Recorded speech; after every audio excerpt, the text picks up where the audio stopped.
Thank you for inviting me to the 9th International Conference on Traditional Medicine.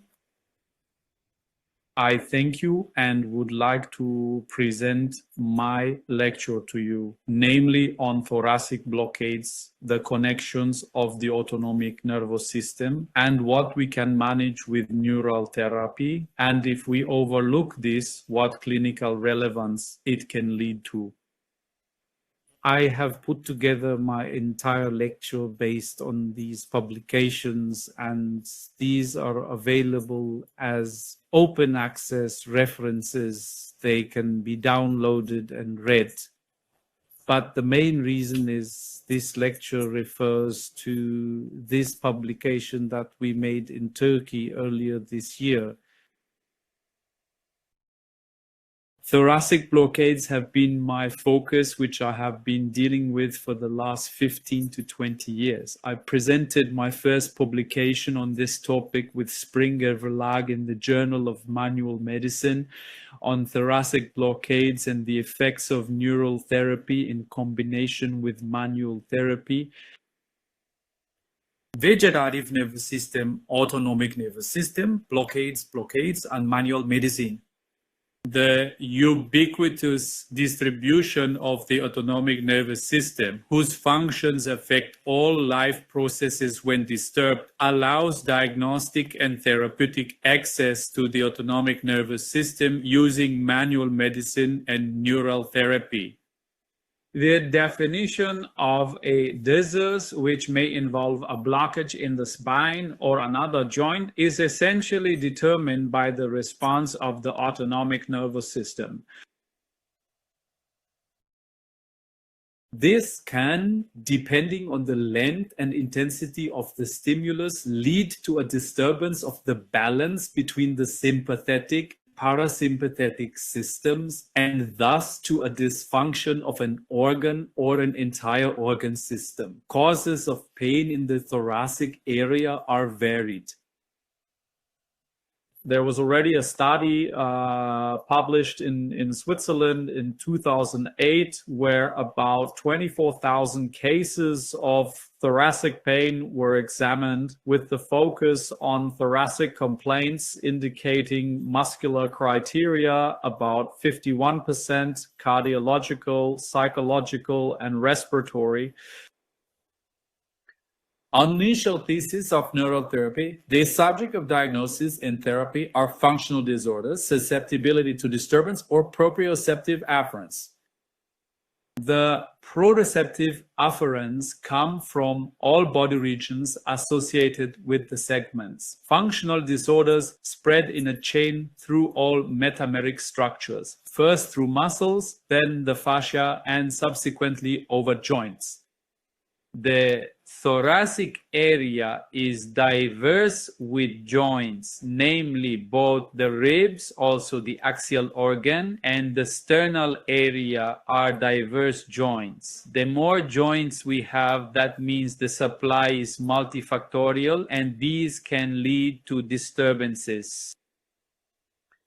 Definition of the nose generators. Nose generators are body structures, regardless of anatomical regions, that contain activated or sensitized nociceptors and can be considered the origin sites of nociceptive afferents within complex disorder patterns. Siegel-Skansberger already portrayed the role of this disruptability via the videal neuron very well years ago. The innervation of the spine primarily comes from the dorsal ramus, lateral ramus, and ventral ramus.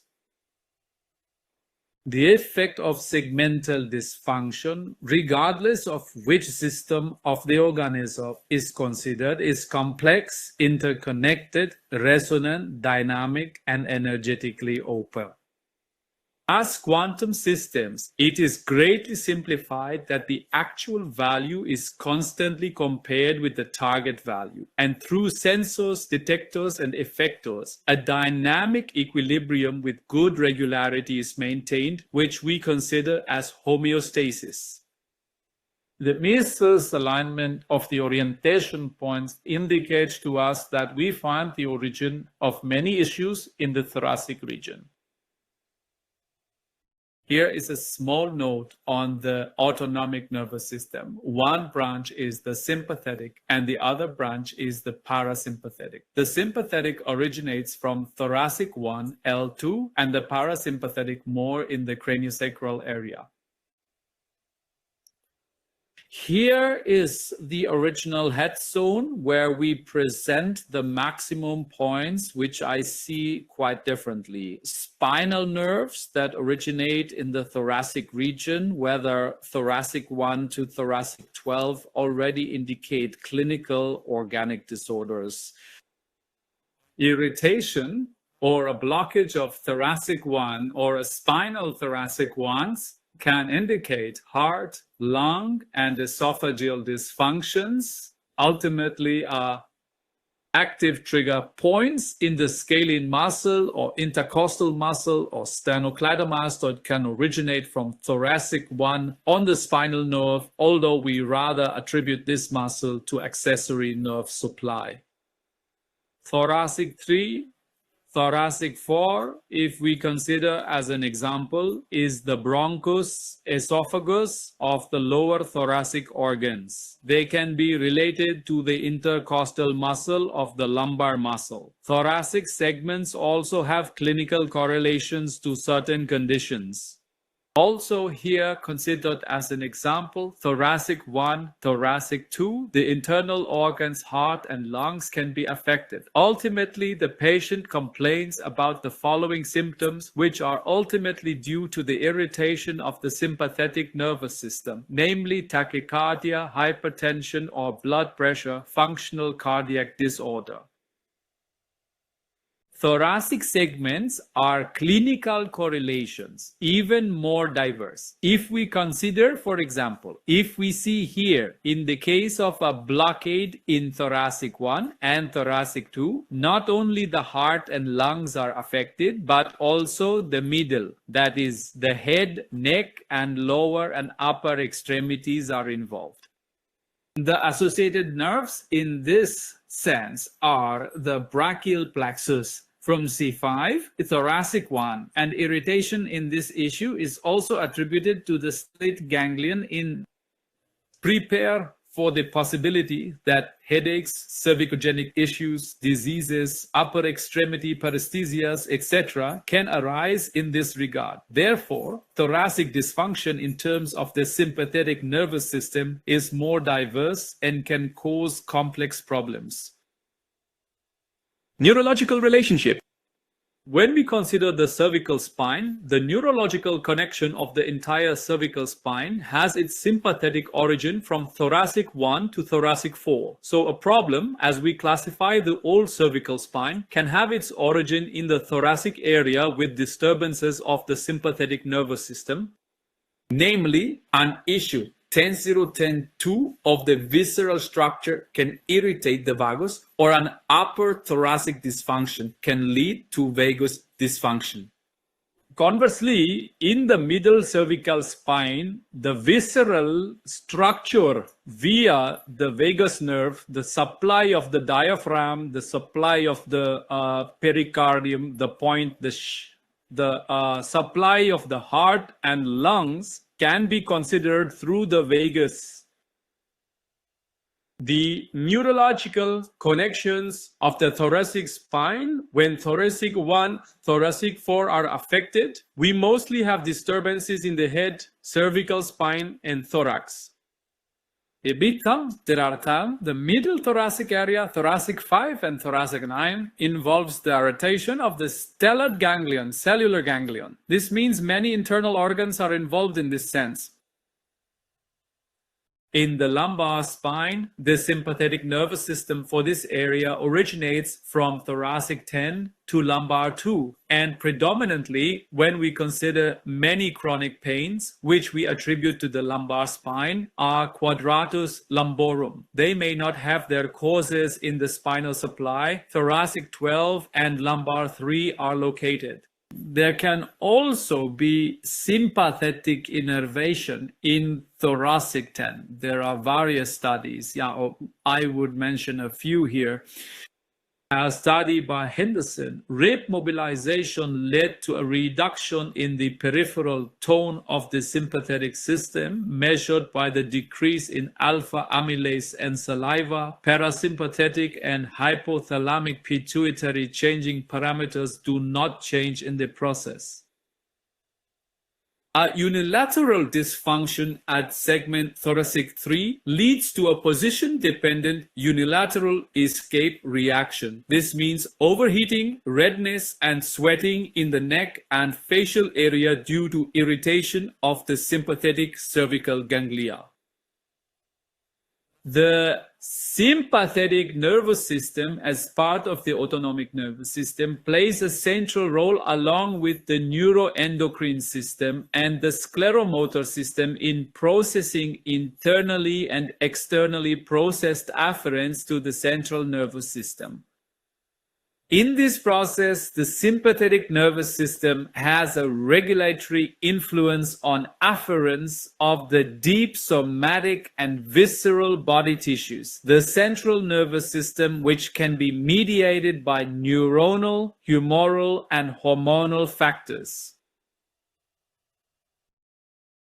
The sympathetic and parasympathetic systems influence heart rate, conduction velocity, and contraction strength. Visceral somatic thoracic blockage can occur during a myocardial infarction, generating nociceptive visceral afferents, increased activity of segmental motor neurons, and supplying the somatic areas.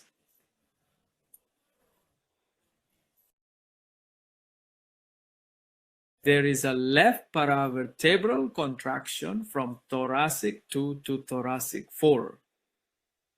Myocardial infarction causes cardiac ischemia caused by sympathetic feedback, thoracic 1 to thoracic 5, tachyarrhythmia, fibrillation, and possibly led to death. Differentiation thoracic 1 to 5 reduces the tachycardic reaction, decreases the need for cell stop and cardiac ischemia. Thoracic and high cervical manipulations affect pulse and blood pressure, including interarterial effects. Thoracic 2 and thoracic 4 are the critical segments for the sympathetic regulation of heart and breathing, atlantoaxial joint with the segment of parasympathetic vagal regulation. Physiology of these thoracic blockages. When we look at this graphic, if we have a dysfunction, this can first affect the facet. Blockades can lead to nociception on one side above the lateral horn, the autonomic nervous system as stimulated with vegetative activation. This leads to vascular dysfunction, which can cause a pain, and through the anterior horn, the motor, that is the muscles, can be irritated. This can also lead to clinical disorders. There are many studies that specifically in this study determine the incidence of thoracic facets in patients with chronic back pain due to controlled segmental dysfunction to be about 45%. Thoracic facets have been described both functionally as a source of referred pain. Thoracic facets can cause complex pain. We can determine the irritability of the nerves from certain palpation points, and these points are ultimately also therapy locations in the sense of neural therapy. Here you see an overview of the information exchange between the sympathetic nervous system and the immune system. The intestinal mucosa or the entire immune system is stimulated via the sympathetic system. Professor Schiebel and Straub made an excellent publication years ago regarding the sympathetic maturation of the sympathetic nerve, particularly concerning joint problems related to circulatory disorders, or what kind of permeability, ultimately whether there is edema at the joint.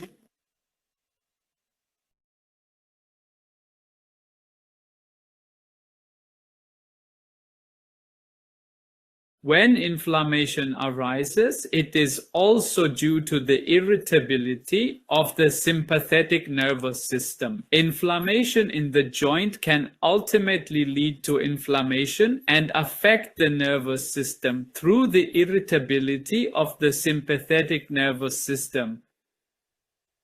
Years ago, Bellinger did an excellent job showing that irritation of the sympathetic nervous system in terms of the spleen can cause colic problems when we have sympathetic hyperactivity.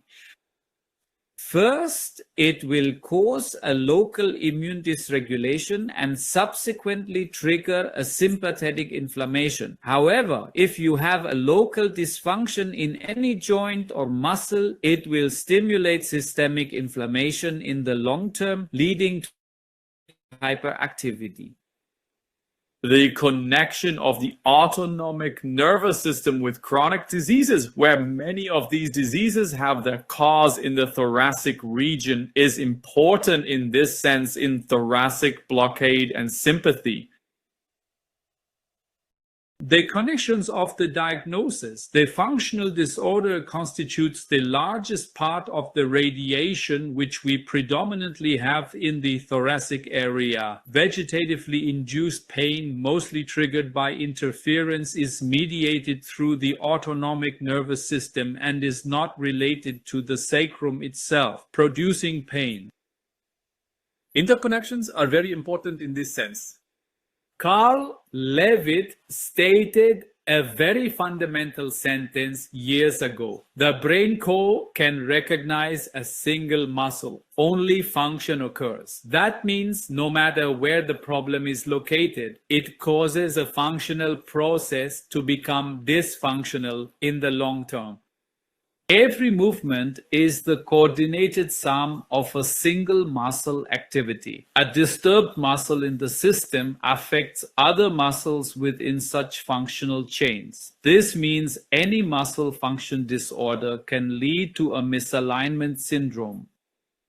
In this sense, it is very important to recognize these segmental connections, whether it is the dermatome, myotome, sclerotome, enterotome, or neurotome. It does not matter. Any irritability of a system can lead to a multi-complex disorder.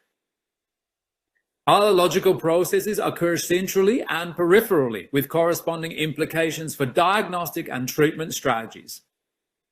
One of the most important functions of the autonomic nervous system is the interaction with the immune system. The sympathetic nervous system innervates the organs of the immune system and simultaneously regulates the inflammatory processes throughout the organism. The condition of the internal organs is expressed on the body surface in general through connection via the extracellular matrix or through muscle, thus viscerosomatic and viscerosympathetic reflexes when involving the skin or visceral cutaneous dysfunction. Irritation of one organ affects the function of another. Visceral reflexes between organs of the same segment, but connection through the reflex area with other segments is also possible. Effects of blockages, especially in the thoracic area.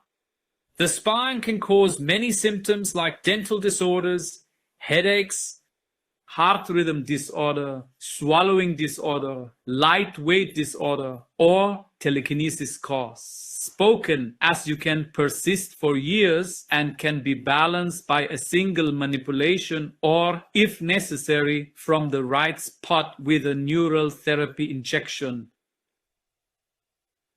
A somatic Dysfunction of the spine leads to hypertonicity of the paravertebral muscles, and the affected segment results in a sympathetic tone, influencing nerve conductivity and simultaneously lowering the threshold of all receptors dependent on a segment.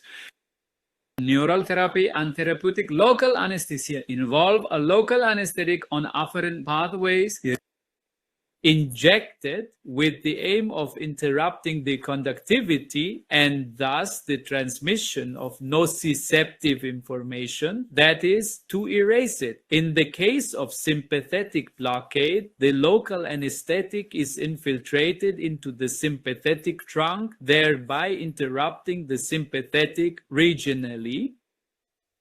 The therapeutic effect is seen in an improvement of the segmental blood circulation. The goal of neural therapy is to prevent progression, improve function, alleviate and reduce pain, reduce inflammation, maintain and restore function, eliminate existing interference fields, and ensure the restoration of blood circulation. In functional neural therapy, localized pressure painful spots are infiltrated. The interruption of the pathophysiological vegetative impulse conduction, which accompanies the perfusion disorder of the affected tissues, is a short-term effect.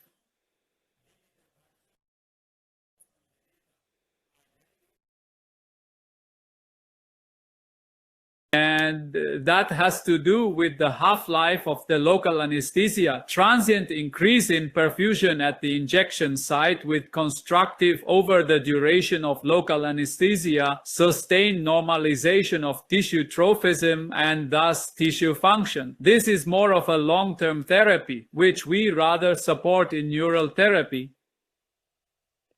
The more precisely the injection is placed in the vegetatively irritated zone, the clearer the therapeutic effect. It is not about the quantity, but about the right place, the right drop of procaine. The injection into supplying vessels and spinal nerves as carriers of the vegetative fibers further enhances the therapeutic effect.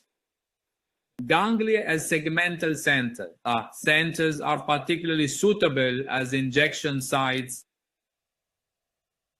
The strategy of neural therapy to help with thoracic blockers is primarily to use neural therapy to regulate the sympathetic dysfunction at the facets and ligaments where we have the dysfunction. If we have a mechanical dysfunction, we manipulate or mobilize it. Active trigger points should definitely be infiltrated with neural therapy and demonstrated in cases of autonomic regulation disorder. This should definitely be induced. Our goal when we consider, especially at the last gates, that is in the evening, then restlessness in the leg. This is more of a background issue of thoracic blockages, because during the day we can also breathe somewhat, and when we are strong, the sympathetic nerves lie immediately under the rib head. And when you lie on one side in the evening and irritate it a bit, it leads to circulatory disorder symptoms in the legs. Therefore, a short movement then leads to balance. With neural therapy, we can regulate the nervous system and the structures that have appeared in this sense. It has a plastic effect and a regulatory effect on the autonomic nervous system. With the injection of local anesthesia, we interrupt the excitability of the sympathetic nervous system, thereby creating a response. This subsequently leads to an improvement in microcirculation. The connective tissue is better supplied with blood, and the inflammation and chronic pain in this region are interrupted. The Step therapy, neural therapy aims first to combat pain or dysfunction. The second goal is to determine and address the nosogenesis, whether it is accidental inflammation or trigger points. The restoration of function in terms of segmental mobilization and infiltration. When we have muscular rebalancing, these trigger points must be infiltrated and stretched instead of infiltrating the origin. As the fifth point, the coordination of stabilization and independent training is then encouraged. The complete neural therapy ultimately reduces the neuroplastin. Our goal is to erase the engramming of the sympathetic nervous system. The aim of neural therapy is to completely reduce the pathological peripheral sympathetic nervous system. With that, I come to the post-discussion. In complex systems, cause and effect are very difficult to distinguish from each other. Is the blockage causing a chronic syndrome, or is the syndrome causing a blockage? A combination therapy, in the sense of the first diagnosis, manual therapy, and with therapeutic effect as neural therapy, is therefore suggested for the chronic syndrome.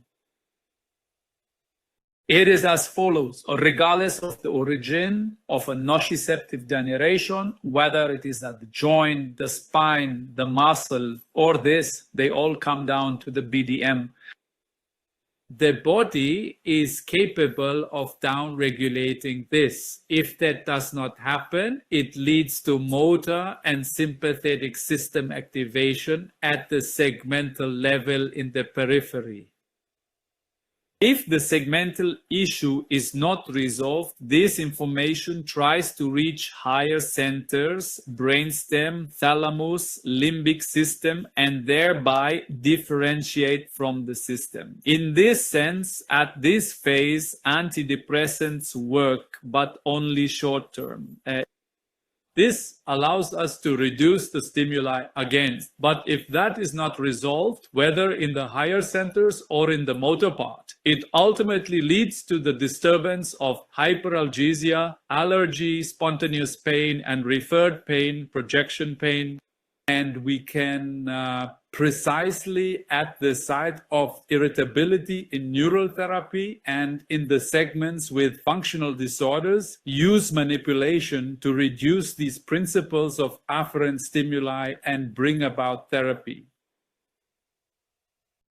Conclusion for the issue: functional organ complaints in the thorax and abdomen without structural correlation should be examined for thoracic blockages, healthy. In the case of recurring thoracic blockage without identifiable somatic or physical causes, should be searched according to the autonomic nervous system, that is, autonomic supply based on an organ finding. Now, in the positive case, especially with segmental disorders in the thoracic area, manual medical treatment followed by neural therapy must be applied. I come to the conclusion: the influence of the thorax through the autonomic nervous system plays a significant role in thoracic blockages and thoracic pain. Any restriction of movement during inhalation and exhalation or of the thorax can cause complaints. Any threshold exceeding friction events lead to increased tension and heightened sensory stimuli in the associated segmental muscles. Every pain, every dysfunction, organ disorder that occurs while lying down or sleeping originates from the thoracic blockage. In the case of persistent disturbances or irritation of the autonomic system in the thoracic area, heart tension develops. The resulting increasing muscular imbalance is not only a significant pathogenic factor of the diseased musculoskeletal system, but also directly leads to a therapy problem that is often hardly surmountable, and thus a therapy obstacle, which we as neural therapists consider a disturbance. The resulting muscular imbalance disrupts the joint apparatus and leads to thoracic blockages. I would strongly recommend that you download this article from us in open access. And what I couldn't present here is all introduced in detail in this interrogation. You can also download our article on thoracic blockages for manual medicine as we published in 2010. The blockages also have their origin more in a neurovegetative sense, and a blockage is not to be considered functional and sympathetic at the same time.